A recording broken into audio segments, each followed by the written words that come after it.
Hey, real quick, before we dive into today's episode, if you've been feeling like your brand needs a little love, but you're not quite sure where to start, I have just the tool you need. The Standout Brand Audit Bot is an AI-powered guided audit that shows you exactly what's working, what's not, and how to strengthen your brand using my proven Standout brand system. In 10 minutes or less, you'll walk away with clear next steps to move your brand forward with purpose. It's completely free. Just head to the show notes to grab the link and get started. I have said it before and I will say it again. Branding does not stop when you book the client. In fact, what you do after you book the client is arguably the most important part of branding. Today, I'm so excited to have my friend Kenniqua Lewter on the podcast. Kenniqua is a systems strategist who builds the operational foundation that relationship-focused service providers need to make client management easier and more profitable. She works with service providers who offer premium services but feel overwhelmed by manual processes, scattered communication, and reactive client management that does not reflect the quality of their work. On today's episode, Kenniqua and I are diving into how you can use brand strategy and systems together to create the best client experience possible and why client experience is arguably the most important part of anything that you do in your business. If you are a creative business owner who feels overwhelmed or constrained by systems automations in your business or confused about how to weave your branding into your client experience, this is the episode you need to hear.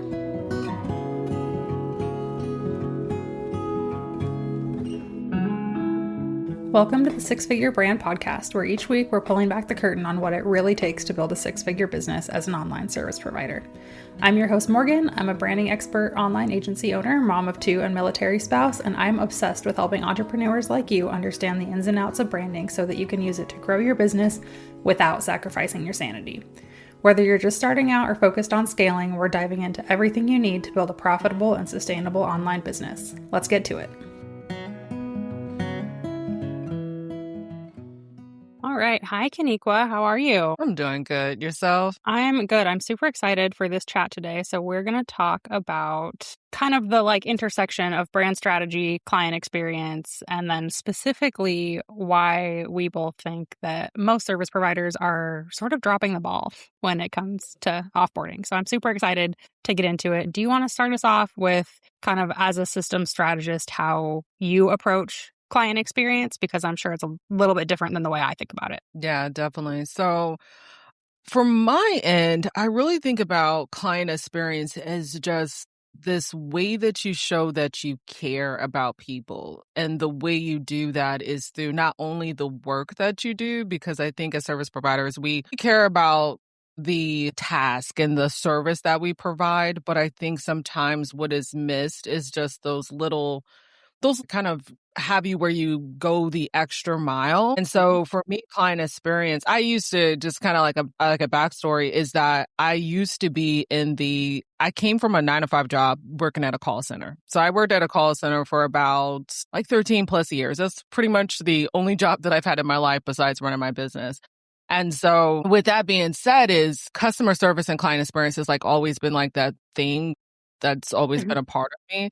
And so I try to just integrate that into my business. And I think it plays a part in just the way that we do business and show up for our clients. So that's kind of what it means for me and how I kind of integrate it into my business. Yeah, I agree with that. I, in high school and college, worked all customer service jobs. I worked at Pizza Hut, I worked at the Gap, and then I worked at Costco. So it was very ingrained in me of the classic customer's always right. And that we need to be going above and beyond to treat them well. And I agree with that. And I try to do that in my business. I think it was a little bit of a mindset shift for me once I got into running my own business of yes, obviously the client is your priority and you want to make sure they're really well taken care of, but also they're coming to me because I'm the expert. So it's a little bit of a different dynamic where I need to show up and lead versus in a customer service oriented position where you're basically just doing whatever to keep them happy. And I think client experience has a lot to do with that. Our clients don't want us to take a passive role and just be saying, oh, I don't know, you tell me, we'll do whatever you want to do. They're paying us for our expertise. And I think there's a lot of ways to build that into the client experience. So for example, with onboarding. right? I have a form and I have like very specific questions that I ask. And I, one, make sure there's a purpose to each one so I'm not wasting my client's time and it's not like too overwhelming. But also, I'm not asking them as like a brand designer and a strategist, how do you want your brand to look? What colors do you like? Mhm. That's my job. So I'm asking things like, is there any like symbolism that's meaningful to you? How do you want your clients to feel? All of that kind of stuff. And I think that makes them feel really supported in that way because they're over there thinking, oh, I would never have thought to think about those type of questions or whatever, versus kind of putting the ball in their court and being like, you just tell me what to do and I'll do it. Yeah, I think that's actually a very important distinction, like you mentioned, because I don't think client experience in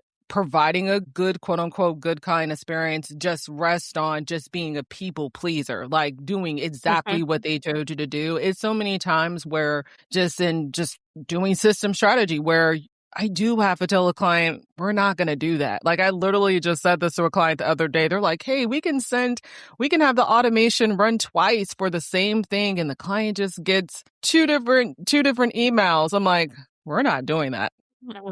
We're not doing that. They'll be so confused. Like, why set up the system for it to do that just for you to get like this little, we're not going to do that. So let's find a different way to get this accomplished. So yeah, I definitely think that going through and with the client experience, that it's very important for us to be and show up as the authority.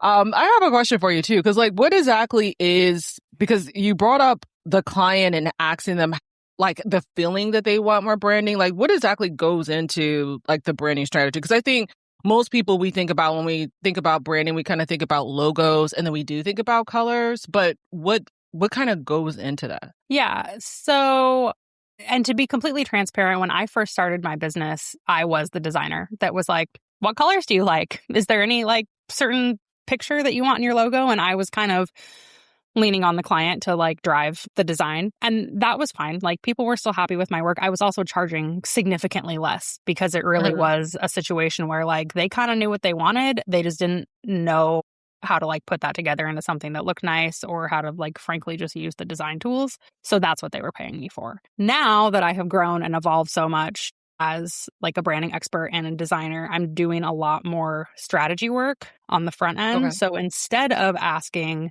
what colors do you like? I'm asking, who are your ideal clients? How do you want them to feel? What do they say about working with you? And figuring out, okay, how do we like bring that to life visually? A lot of it has to do with colors and color psychology. So the really basic example that I always give is that if you like drive down your street in your town and you see all the fast food restaurants, most of them are some combination of like yellow and red, right? McDonald's, Burger King, Wendy's, all of them. The reason for that is because red and yellow are like high energy colors for one. So they inspire you to like take action quickly. And they also have been proven to like make you feel hungry, which is like really weird. I don't know how that works in your brain. I'm not a psychologist, but it's a thing. So that's a very basic example. There are like colors that we can use to make people feel a certain way. Another example is that blue is very like calming and grounding. So you will see a lot of blue in like any like mental health professionals, doctors' offices, all of that kind of stuff, because they want you to like relax when you're dealing with them. So color is a big one. The other thing is with like logos and fonts, a little bit like the design style, right? So if your ideal client is middle-aged men, then that's going to look a lot different than if your ideal client is Gen Z females, right? So you're designing for who you're trying to attract and how you want them to feel versus what's Kenniqua's favorite color and what fonts does she like personally, because probably you are not your own ideal client. For example, my ideal client is not other graphic designers and brand strategists. So why would I design something that appeals to me? Does that make sense? That makes sense. That makes sense. It's funny because I had a business a long time ago, like probably in my early 20s, and it was a design, well, it was like a a fashion business, right? I resold clothes. So I bought them wholesale and resold them. And I did just that. Like I picked the colors that at the time were just my favorite colors. And when I look back now, I'm like, those colors, it was like a burgundy and it was burgundy, black, and like silver. I don't like those. I don't like those colors now. They sound terrible to me. If someone has those colors, sorry, but they sound terrible to me. But at the time, as a 20 something, I'm like, I really like those colors. And so I just chose something that was my favorite. I did not think about any type of like strategy, psychology, what it meant, anything like that. And so I'm just wondering, I know, like you said, like with the fast food example, that it kind of speaks to being maybe hungry or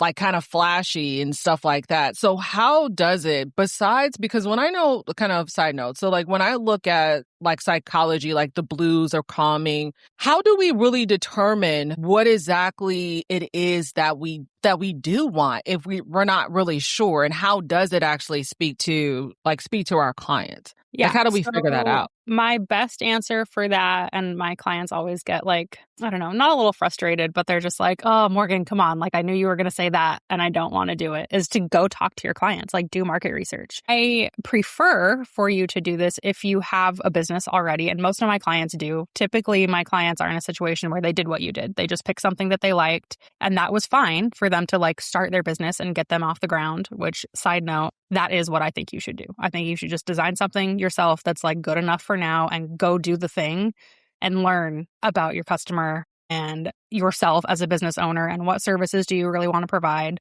for like 1 to 2 years, and then hire somebody to help you. If you invest in branding like day one of your business, you're not going to have any data to work off of.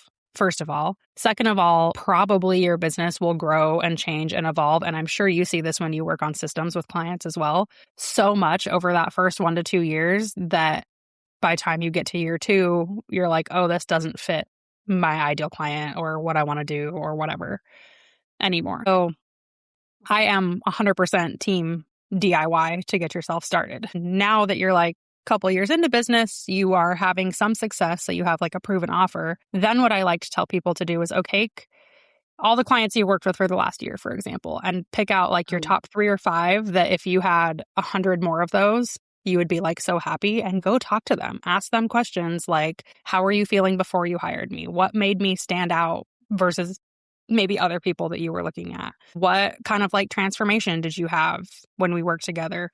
Hopefully, and what usually happens is that they'll all kind of say like versions of the same thing. And then that's how you know, right? Then so people say, oh, I felt really supported, or I felt really like energized every time we talked to you, or you were very grounding, or whatever those feeling words are. And then you can kind of use those to say, okay, people say like these 3 things about me who are my ideal clients. So that's what I want to exude in my brand. The other tricky part, especially with being like a done-for-you solopreneur or a small team where like you really are the face of your business, is that you do still want it to feel like you, right? You don't want to design a brand that your client loves, but you're like, this just like does not feel like me. I'm not excited about it. I don't want to like create content with this branding. So there is that sweet spot in the middle of something that does feel authentic to you, that you're excited about, that you love, that you want to put out into the world, and that is also going to resonate with those ideal clients. So that's where, as a brand strategist, I'm looking for kind of that sweet spot where those things overlap. And that's where we try to go with your brand. Okay. And do you think that it's like, so I know we're talking about like more so like at this point, like the branding of the colors of it, but can you talk a little bit more about maybe the branding as far as like the messaging? Because I know that plays a really big part as well, like the color psychology of it. But I think a lot of us, we do think about the colors and we think about the logo and then really get stumped. I know even like for myself, like I get stumped on what do I want my brand to actually, what do I want it? I know what I want it to feel like. I just don't necessarily know how I would say I wouldn't know how I want other people to be able to feel it. Like, I'm not sure if they feel what I want them to feel in that brand. So like even so I have my business, which is the for the systems. And then when I first started my business, it was I named it after probably same mistakes as before, but I named it with my name and my daughter's name, right? Mhm. And then my last name. So it's K&D Jones Client Services is what it is. I think that it's extremely long. It's not even relevant. My daughter turned 18 and she doesn't want to do this business. So it's Mhm. like, okay, that's not even relevant. My last name is no longer Jones. So it's all of these things, right?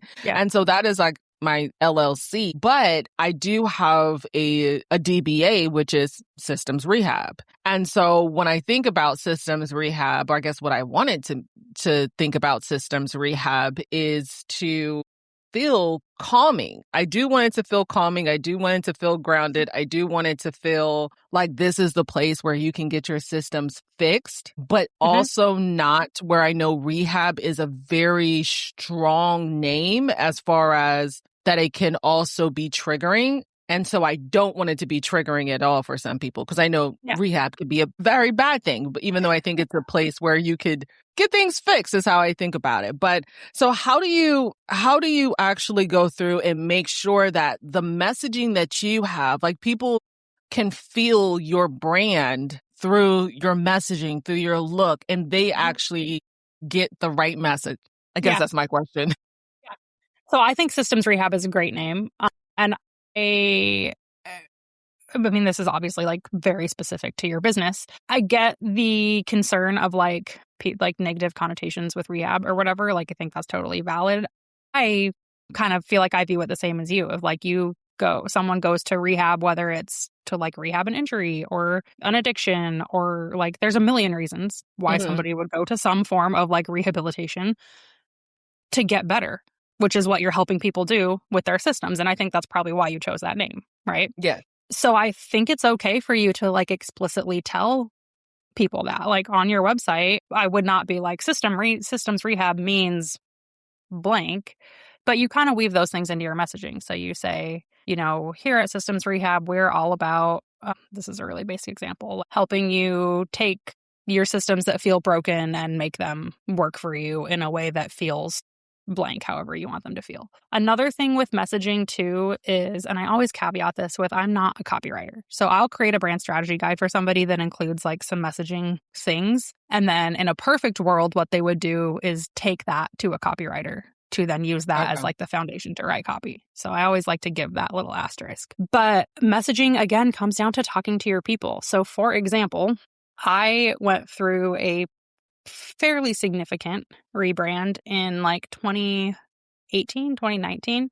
Same as you, sort of. I had gotten married, my name changed, my business was under my maiden name. I thought that that would be fine. And then once I was like doing the thing, I was like, oh, this feels really like misaligned. I don't like this. I need to Mhm. burn everything down and start over. So before I did that, I went back and looked at like 2 years worth of client feedback forms to be like, okay, what are people like saying about working with me? And 95% of them said some version of, I now feel so much more confident in marketing my business because I have a brand that I love. So I knew that confidence is like a big thing that I need to be driving home in my branding and in my marketing. So I'm playing with some new versions, but since then, pretty much my tagline has been build more confidence and book more clients with strategic branding and website design. So again, it really just comes down to talking to your people.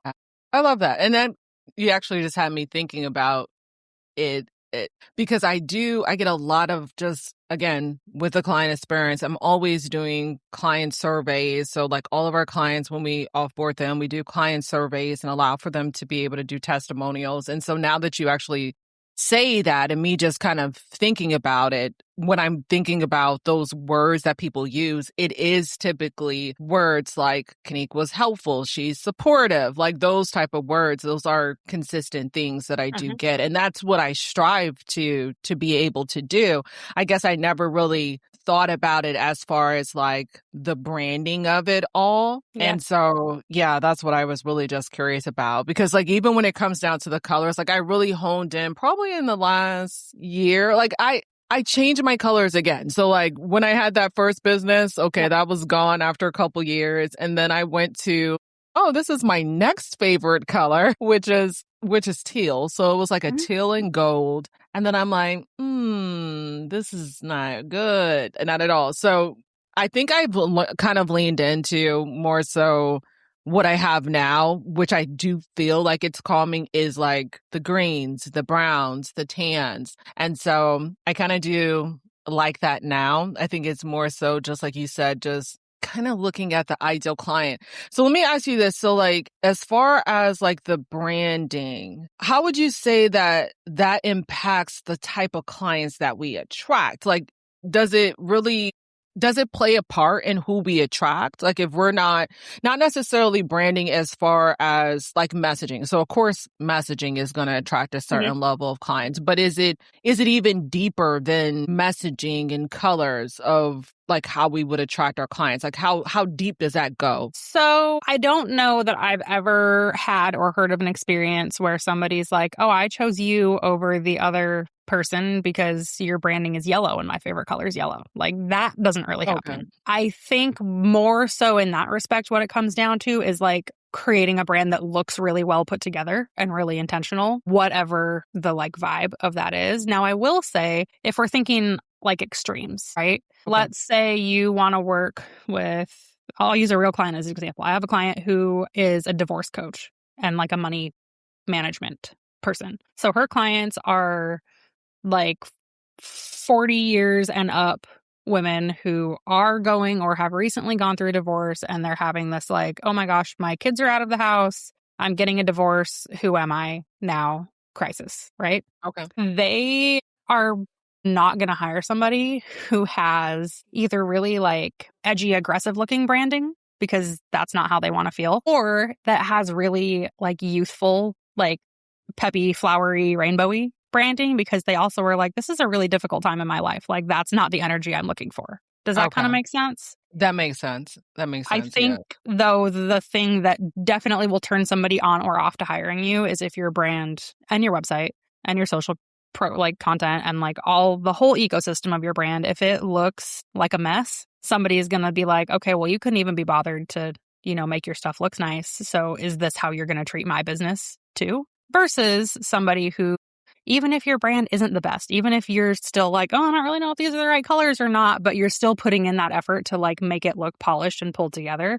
that's going to reassure them that that is also the way you're going to approach their business. That makes sense. That makes sense. It's funny because I was waiting for this conversation because it was so interesting because I went and I booked a brand photo shoot because I hadn't had photos done in a while. So it's Mhm. been about probably like 2 years or so since I've had some branded photos. My photographer that I was working with, she no longer lives here. And so I found somebody else to do my photos. And she had this questionnaire, which my other photographer didn't have, but she had this whole full questionnaire, which I thought was really great. But she asked me all the questions about like, what do you want? How do you want these photos to look? Like, what is your brand Mhm. voice? Like, and I'm like, man, and she had like these different options. Do you want it to be strong? Is it, light and airy? And I'm like, oh, is it glamorous? Like, no, it's not glamorous.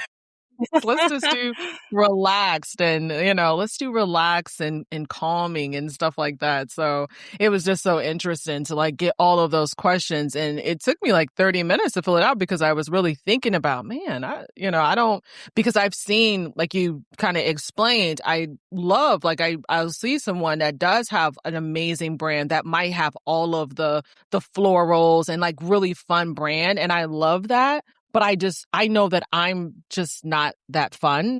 Like, I know that I'm You're not not that fun fun in that way. in that way. Yeah. So I'm not fun in that way. So it's like, man, I know that's very cute, but I'm like, man, I'm not that cute. So yeah, Yes. I definitely do love that. I love And that.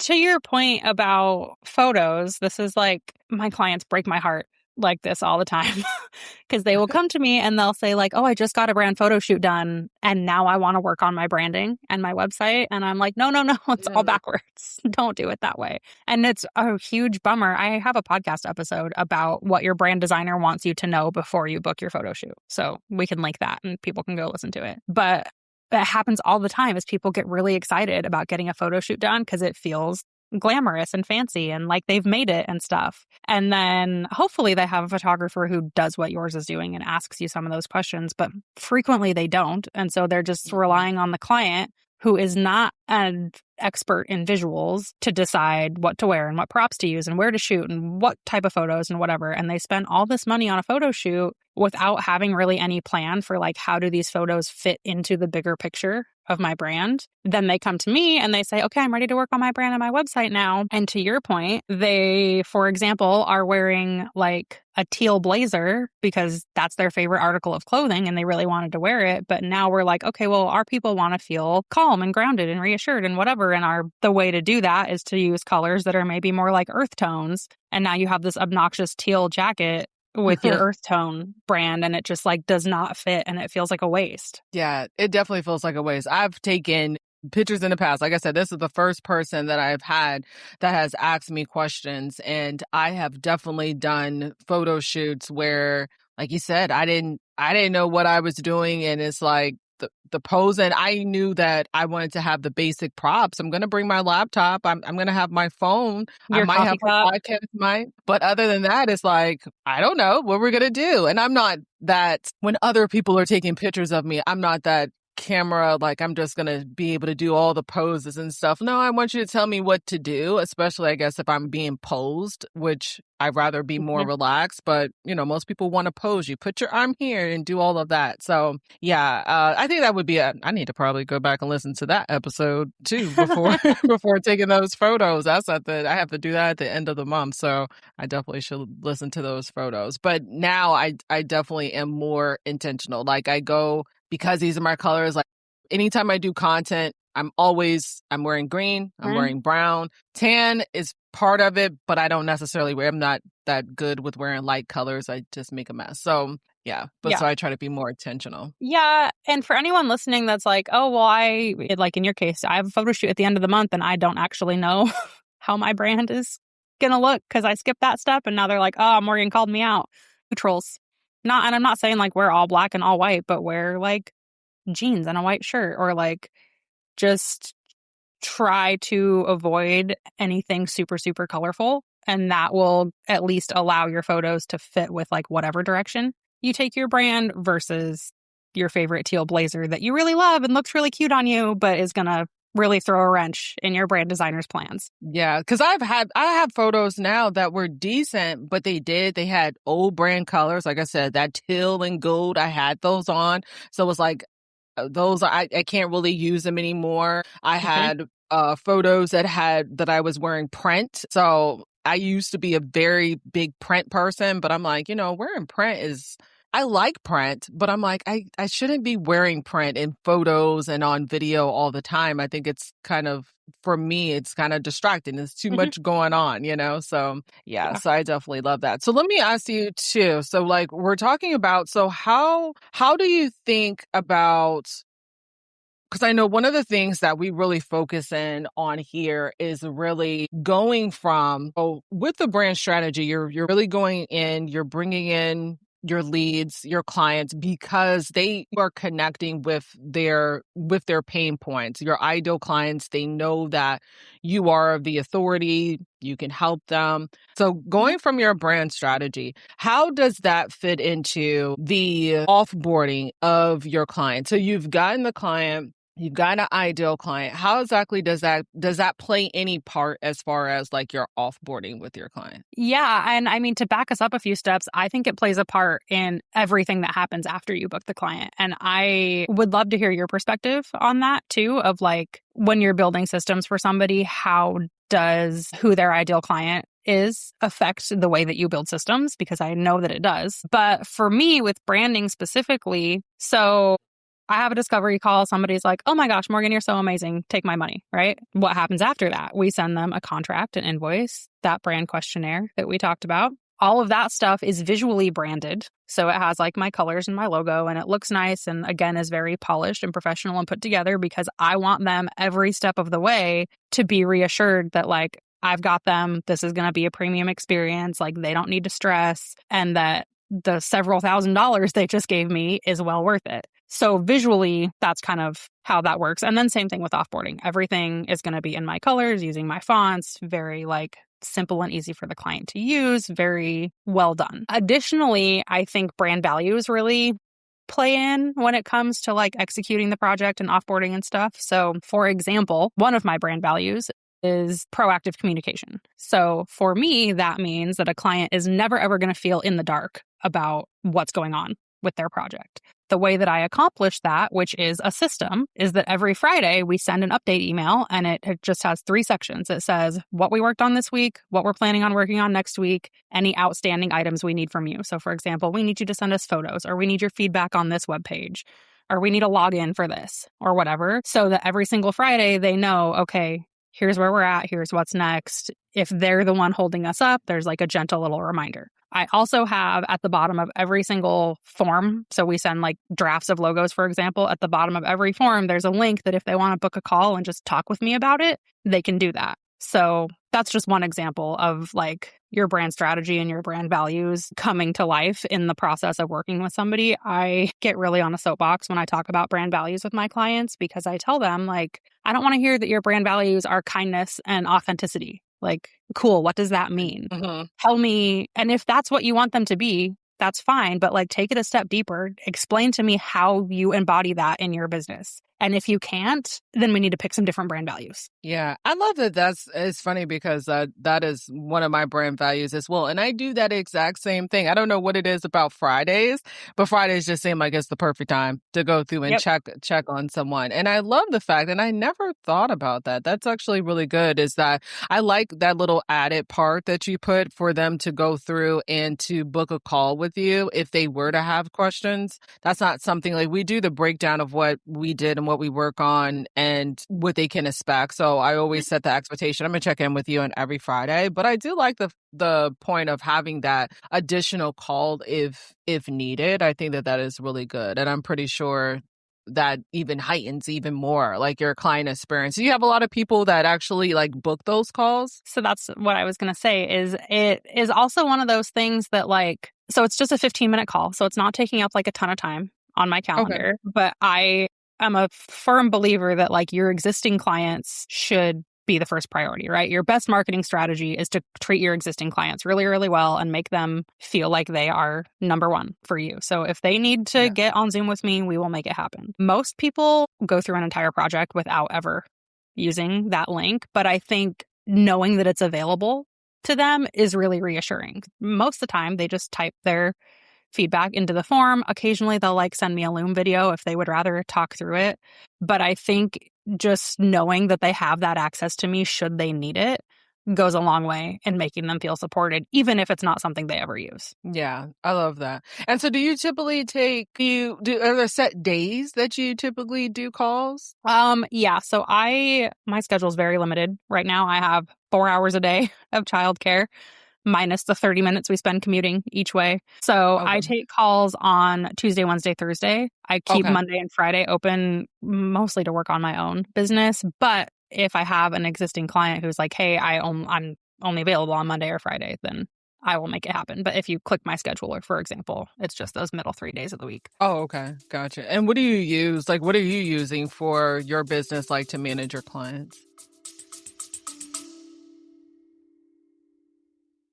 Is your brand feeling a little off? Like your visuals, messaging, and your overall vibe just are not lining up with where your business is headed? You probably don't need another pretty logo. You actually need a solid strategy behind your brand. That's exactly what we'll build together inside the Standout Brand Strategy session, a one-on-one deep dive into your brand foundation so that you can finally show up with clarity, consistency, and confidence. And if you're thinking about working with Spect & Co. on branding or web design, this is your first step for every single project that we do together. Clients who have gone through this process have tripled their audience size, doubled their revenue, and raised their rates by 30% or more. Use the link in the show notes to book your session, and don't forget to enter code SFBPOD at checkout to save $100. I am a Dubsado stan. I have been using Dubsado since 2018. Okay.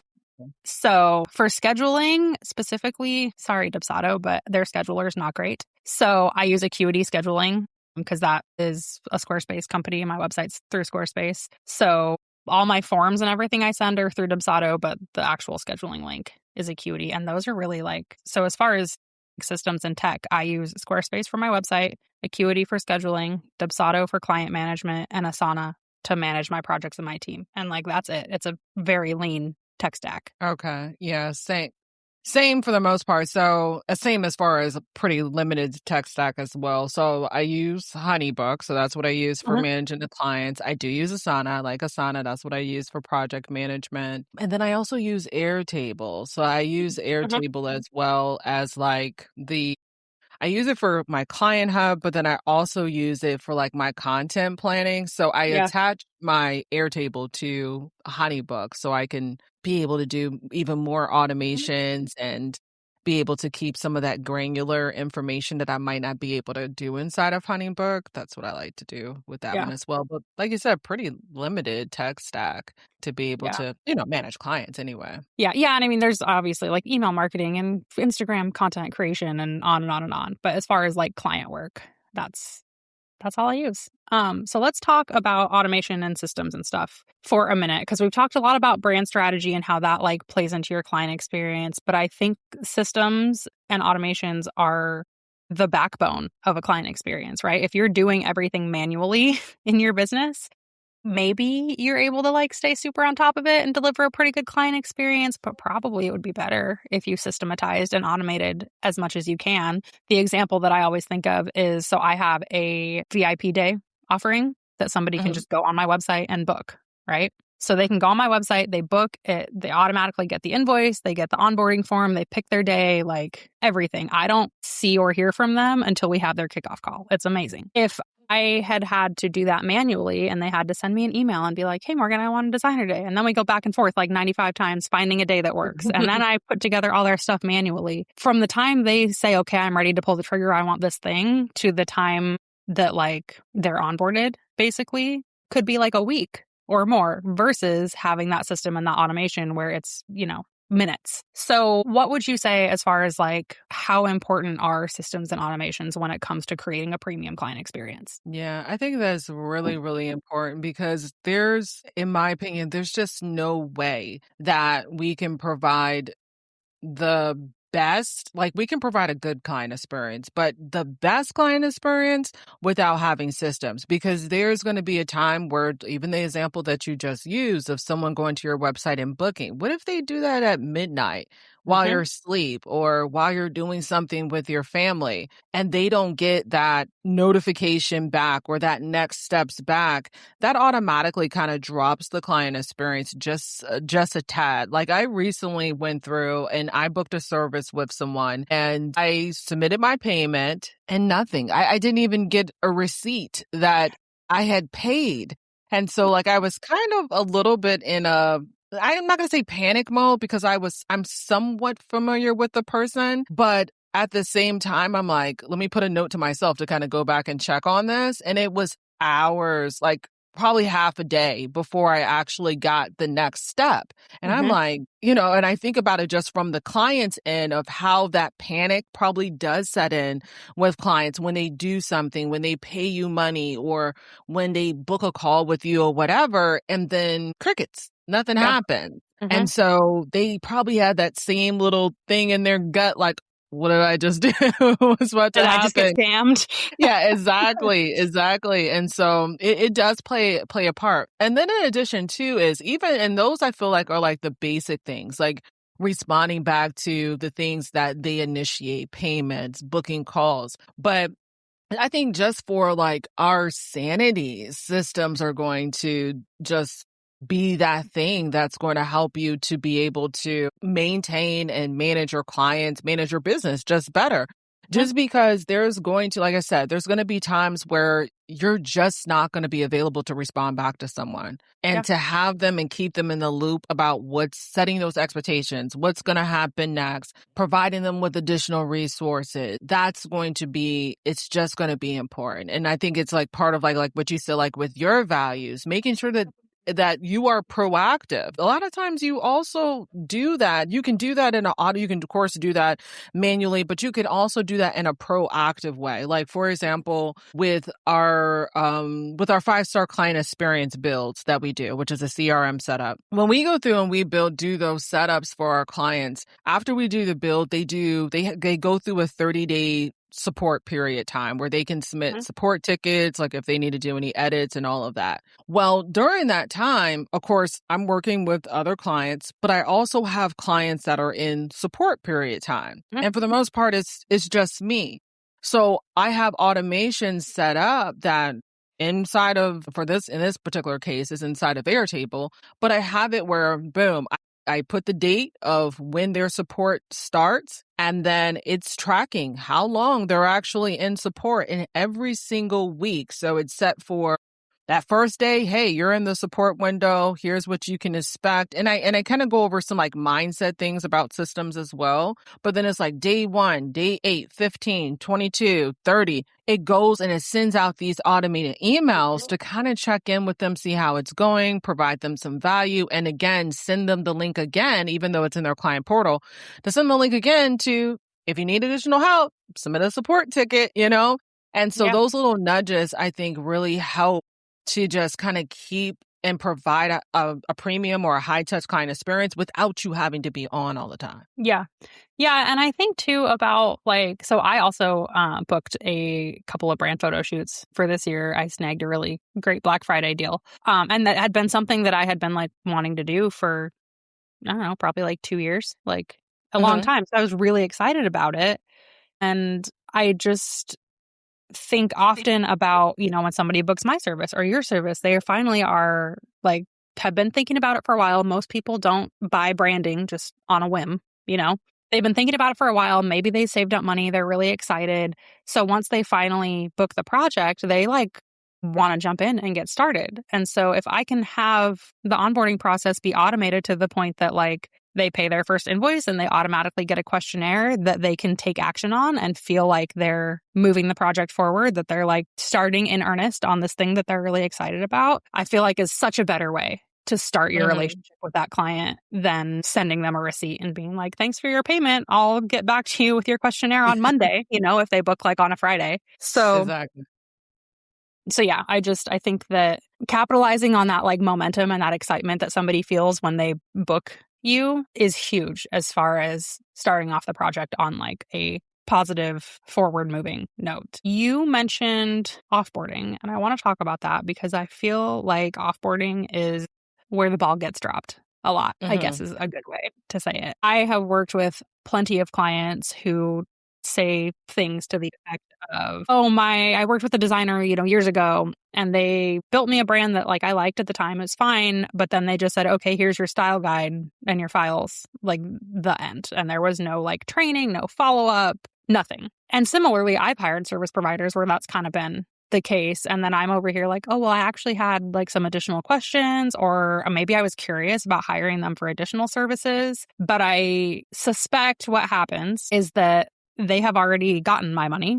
So they want to wrap up my project and send me on my way because now they need to focus on that next client. So what are like some things that you implement for your clients as far as offboarding goes? Yeah. So I think, like you said, offboarding is definitely one of those things that is pushed to the wayside, because I think as a whole, with service providers that don't have systems into their business, they're doing a lot of the manual work throughout the whole process. Hmm. So they've done the manual inquiry, onboarding, and all of that. And then they're actually delivering the service. After they get done delivering the service, they're kind of a little worn out from doing everything manually, and now they know they have to go get another client. So like they're really ready just to be done with the project so they can, like you said, they can move on to the next project, because now they technically a lot of the times are going back into marketing mode to market to get the next client. And so what I recommend as far as offboarding, and this is just like my philosophy for a person that I don't like to spend a lot of time on doing marketing. I just don't. So like I like to do things like I market on YouTube, of course, and then I, do podcasting, but I'm not a big social media person. So my philosophy around even offboarding is I believe that I can continue just to work with the same people. And yes, I'm going to get more leads that's coming in so I can build up basically, quote unquote, I guess, roster of clients. But I rather continue just to support the same clients that I've been working with. Like if I know that I've been doing a good job, I know that my clients, they're great. I know that there's always services that I can offer to them. Like if it's maintenance, if it's going to be updating their systems to maybe something else. Like maybe we can do add-on, like because I do client management systems, some of our clients need project management after that. So there's always something to go through and to offer a client. But I feel like that opportunity a lot of times is lost in offboarding because we're just trying to wrap up the project and trying to move on to the next person. And I think if we really took the time to think about what if I just actually just spent more of my time nurturing and kind of trying to support the people that I'm already working with. And I Mhm. actually put up more, not all, but more of my eggs into that basket, that I don't have to do so much on the front end as far as doing all the marketing, doing all the lead generation. You still have to do it, but you may not have to do it as much because you're nurturing these people that you've already worked with. And people love to work with people they've already worked with. Like if you did a good job, they're going to want to work with you, right? And Yeah. you know them and you know their business. So you know exactly what it is that they need. I hate starting over with somebody else. That's just in general. Like I'm like a creature of habit anyway. And so Mhm. like if I'm familiar with you, if I'm going to like I was telling you about the photographer, I'm gonna go to the same person. If you do a good job, I'm gonna continue to go to the same person. It's just what I'm gonna do. I don't want to go look for anybody else. And so I think that's also too how clients would feel too if we paid more attention to them at the end. 100%. Yeah. I'm a military spouse and I joke that like that's the worst part every time we move is having to find like a new hairdresser, for Mm-hmm. example, because I'm like, I have to start all the way over. I have to like build a relationship with somebody. I have to figure out if they are going to do my hair in a way that I like. It's like a whole thing versus, yeah, if you find a service provider you love, you will stick with them for like a long time. I said this earlier in the episode and I will say it again. The best marketing strategy is just to over deliver for your existing clients. Like just treat them really, really, really well for exactly what you said, because they'll keep coming back. And hopefully you have your offer structured in a way that once they finish with your core service, for example, there are other ways they can continue to work with you. For, in my case, that looks like ongoing monthly support or VIP days, monthly support VIP days. And I also very occasionally will do like some business coaching. So I have that set up in a way that depending on the client, when we offboard them, I can say, hey, I think this might be a good fit for you. The other thing I do is I follow up with them for feedback pretty immediately. But I Mm-hmm. think this is a huge missed opportunity for people. I follow up again like 3 to 6 months later and I say, hey, how is your new website going? Did you have any questions? Is there anything else I can help you with? For two reasons. One, it gets me really, really valuable feedback as far as like marketing and creating case studies and sharing my client successes. But two, it reminds them that I'm still here to help them and that I have other services that they might want to take advantage of. So then when somebody says, oh, everything's great, but I need to add a page to my Squarespace website, or this one thing's not working quite the way I want it to, then it gives me the opportunity to be like, okay, great. Here's some ways I can help you with that. That's number one, is you get to continue serving those same clients, which exactly like you said, you already have a relationship. You already know their business. You know that you like them, but also it reminds them how great it was to work with you, so that then when their friend is saying, I need a CRM setup or I need a website built, you're the first person they think of. And they're going to say, oh my gosh, I worked with Kenniqua. She was absolutely amazing.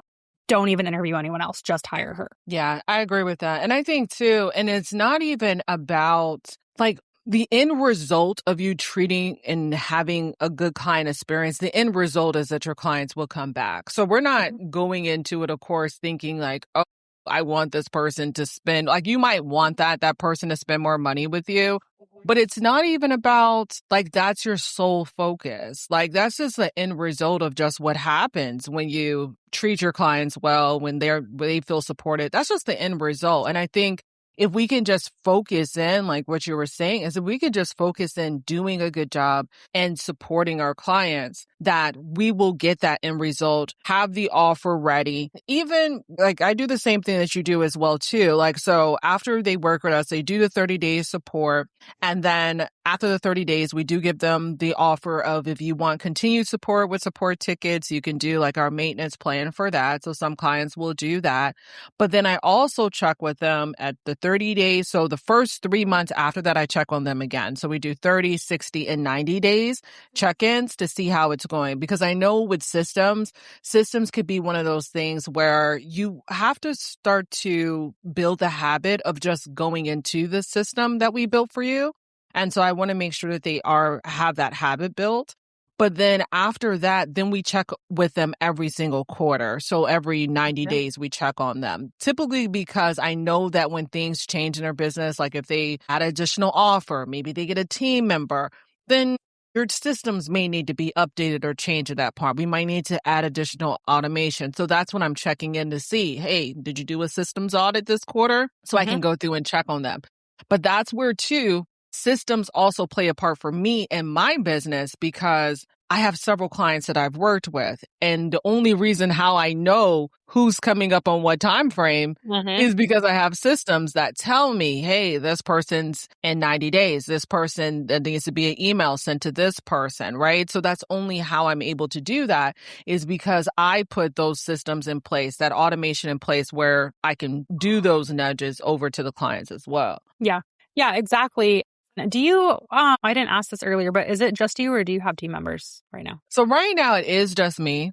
I've been doing this by myself for a while. And I'm thinking about, I'm actually drafting up a description now for somebody to help with implementation and for a VA. But right now it's just been me, because with honestly systems and automation, I have been able to do it just fine. And I work 35 hours a week and can manage the clients that I have just fine with my systems. Yeah. Well, and that's exactly what I wanted to ask you about, is because you said I have systems set up to tell me like when to check in with which client and where people are and et cetera. Before automations and like systems and Honeybook and Dubsado were a thing, a person would have had to do that for you. Yes. So I think that I hear the like sentiment sometimes of, oh, my business is like not big enough yet. I'm not busy enough to worry about systems or automations or whatever. But then all of a sudden people are like, I'm so overwhelmed. I'm too busy. I need to hire a VA. And I'm like, well, how much of like the admin work that's bogging you down could you automate and systematize? And even if they hire someone like you to set that up for them, they're paying you X amount of money one time, and then those systems continue to work for them for the rest of forever, versus you're hiring a VA that you're paying $35 an hour to do the same tasks over and over and over again that could just be automated. So I always, when I have a client, particularly a coaching client, which I only have a small handful of, who's like, I feel like I need to hire help, I always am like, okay, let's make sure that your systems are set up and you have everything that you possibly can automated, because that will prevent you from hiring help when it's not necessarily needed. Maybe you could put that money somewhere else. But then when you do hire help, it will make it so that they can help you with the things that you need a human to be doing and not the things that Honeybook could be doing for you. Yeah, it's so funny that you say that, is because, like you said, so many people, they do hire VAs, and I love VAs just like the next person. But even me thinking of, like, most people will tell you the VA should be the first hire that you have. And in my case is like, I don't know what I'm still processing, like, what exactly would I give this VA to do?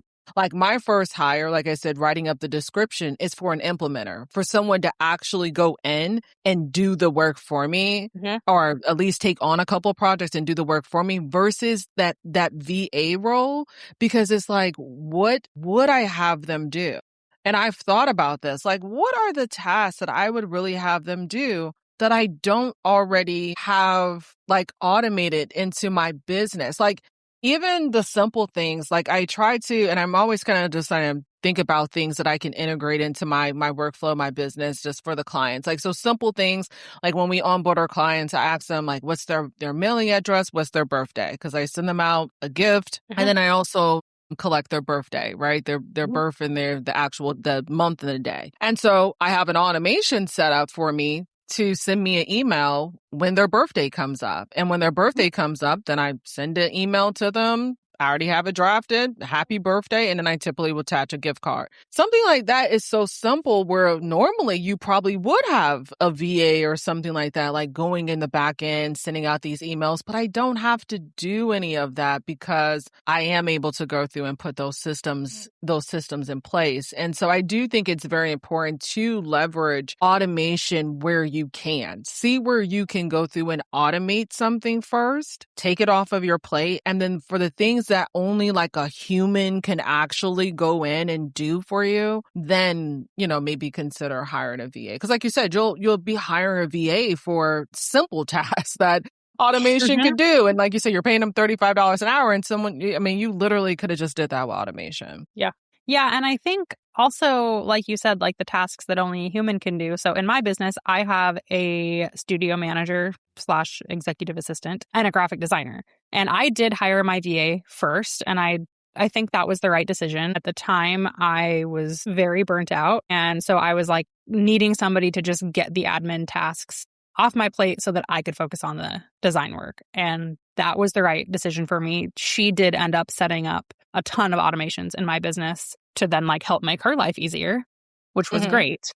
But then came a point after I had kids where I was like, hey, I can't work 40 hours a week anymore. I can only work 15 or 20, but I have all these clients that need design work. There's no automations for design work. A person has to be doing that. So then I had to hire a graphic designer who could do that stuff for me. If I, at that point, had not had a VA, it wouldn't have helped me to hire a VA because they wouldn't, to hire a VA or to even do automations because they wouldn't have been able to take care of the actual work, like the client work that needed to get done. So I think it's about really like honestly looking at your business too and figuring out, okay, what needs to be a human? What can be automated? What are the tasks that are actually like profitable and like driving revenue in my business? And then what is the right mix of, we'll call it tech support, like things that your software can support you with versus person support. Yeah, I agree. I mean, like it does play, finding that balance is definitely important. I feel like even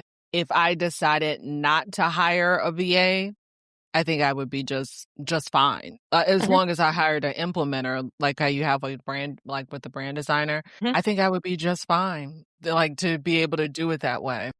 Yeah. For a while. I mean, and eventually you might get to the point where you're like, okay, I have maxed out my systems and my automations and I need another human to do some of the work that I'm doing, and that's fine. But I think leveraging those things can really help you to like increase the runway to hiring for yourself so you can grow a little more and have a little more revenue coming in so that then when you do hire, it doesn't feel like as much of a stretch or like so much financial pressure. Yeah, absolutely. Yeah. Also, so that's what I would recommend. Like, as far like we talked about, like the offboarding real quick. So yeah, that's what I would recommend is just like making sure just putting some type of system in place to come back to the client. Like, don't just provide, like you said, some people going and just providing brand assets and that's it. Yeah. I don't think a lot of clients know what to do with brand assets once they get them. No, they don't know. They do not. And I have clients that when I do that follow-up a couple months later that will say like, we decided that my primary colors were these and my secondary colors were these, but like I have found myself, for example, using them in the opposite way. And all they want is just my reassurance to tell them that's okay. Like, do that. It's your brand. It's meant to grow and evolve with you. But if I had just like sent over their files and kind of ghosted them, they might be sitting there 3 months from now thinking that they're using their brand in the wrong way and then having that hold them back from like, okay, well, I don't really feel confident that I'm doing this the right way, so I'm not going to create the content for Instagram, or I'm not going to send people to my website or whatever. And then they've paid all this money to you to design their brand and their website, and it's not even doing anything for them because they're still like unsure. So I think it also is that follow-up piece is important because it helps you stay top of mind, but it also helps make sure that they are utilizing the service that they got from you to the best of its ability so that they really feel like they got a value, they got their money's worth, and they want to recommend you to their friends or they want to come back to you when it's time versus them being like, well, my brand's beautiful, but like, I'm not really doing anything with it. So maybe I didn't need to invest in Yeah, that. exactly. Exactly. I love that. Awesome. Well, this was such a fun conversation. It's always so interesting to me how like intertwined branding and brand strategy is with any other piece of business, but I think systems in particular as it relates to client experience. I have a whole section when I do a brand strategy session about client experience. Like, okay, here is your brand. Now, how do you apply that to client experience? Just recently, I did a session for a OBM for photographers business. Their clients are typically like neurodivergent. They're very creative. A lot of them self-identify as scatterbrained, we can call it. And they had this like 35-step onboarding process with like all these questionnaires to fill out and yada, yada, yada. And I was like, that is so overwhelming for people. They're coming to you because they're overwhelmed by running their business and you're just giving them more stuff to do. You need to be like the first touch point with you needs to be simplifying.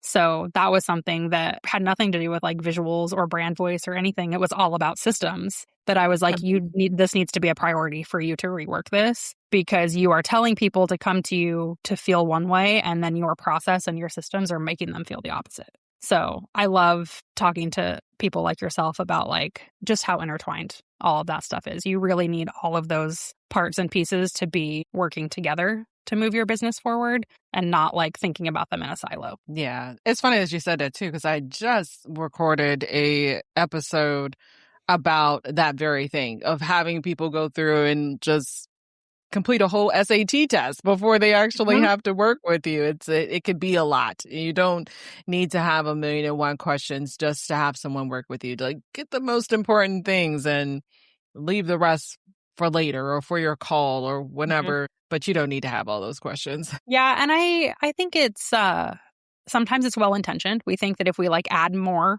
that will mean that it's more valuable. I did this for a while with my branding questionnaires where I had like 50 questions for somebody to answer because I wanted them to like feel like I was taking it really seriously or like, you know, you're paying me like $3,000 to $5,000 for your brand. So I want to feel like I'm giving you something large and valuable for that, if that makes sense. And then it kind of clicked for me that I was like, oh, that I had one client be like, it took me 2 hours to fill that out. And I was like, oh no, that's not what I want. So I went through and was like, okay, how can I pare this down? What are the most important questions? The rest of it we can just chat through on our call. And now I get feedback of, wow, that questionnaire was like so helpful. It really got my wheels turning, but nobody ever complains about how long it took anymore. Yeah, that's good. And see, I like how you took that feedback and understood how, like you said, how to actually applies to client experience.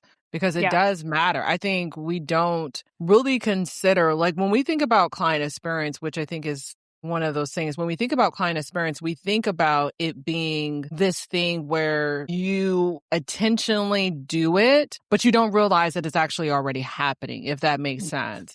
So like client experience is not one of those things where it's like, okay, well, I'll turn it on when I'm prepared and when I'm ready to. Like, no, it's actually already there, whether you are intentional about it or not. So the client experience can be there. It could just be bad and you don't even realize it. Yeah. Yeah. And I think the same goes for branding. Like I always tell people, branding is never finished. Like even when we finish your brand design and your brand strategy and I tie a little bow on it and I deliver it to you and I send you your client gift with your logo on it and we have a celebration, you're still not done because your business is going to continue to grow and evolve. Your brand needs to grow and evolve with it. You're going to figure out different ways that you want to use your brand. Your clients are going to change. So you need to be exactly how you recommend to do a systems audit. We need to be auditing your brand regularly to make sure that we're still on the right track. But exactly like you said, like branding is already happening. People are already developing opinions and feelings around you and your business and your brand. It's really up to you if you want to be in control of that or if you want to just let it happen to you. Same with client experience. Absolutely. Yeah. Absolutely. Awesome. Well, where can we connect with you and how can we hire you to help us with our systems, Kenniqua? Oh, yeah. Well, you can go to my website. I also have a podcast. So the podcast is Systems Rehab, and the website is yoursystemspro.com. Amazing. And where can we connect with you about branding? Yeah. So I hang out mostly on Threads right now, which is I love weird for Threads. me Yeah. as somebody who like all my work is visual, but I love Threads right now. So Threads, I'm also on Instagram. My handle's at Spect & Co. Website is www.spectandco. And you can find me on the Six Figure Brand podcast. Awesome. Well, it was nice chatting with you today. Yeah. Thanks so much for collabing with me. This was great. I think that people are going to be hopefully inspired to work on their brand strategy and their systems all kind of cohesively. So thanks again. Yeah. Thank you. Thanks for tuning in to the Six Figure Brand Podcast. If you enjoyed today's episode, please be sure to rate the show and leave a review on whatever app you're listening on. And as a thank you, I'll send you coffee on me. Yes, I'm serious. As a smaller show for now, you taking the time to do this makes a huge impact on how we can reach more people and how I can continue to create this content for free. When you take a screenshot of your review, follow and tag me on Instagram at Spect & Co. I'll send you a $5 Starbucks gift card. As always, don't forget to check out the show notes for any links or resources I mentioned during the episode. Thanks again for listening, and I'll catch you next week.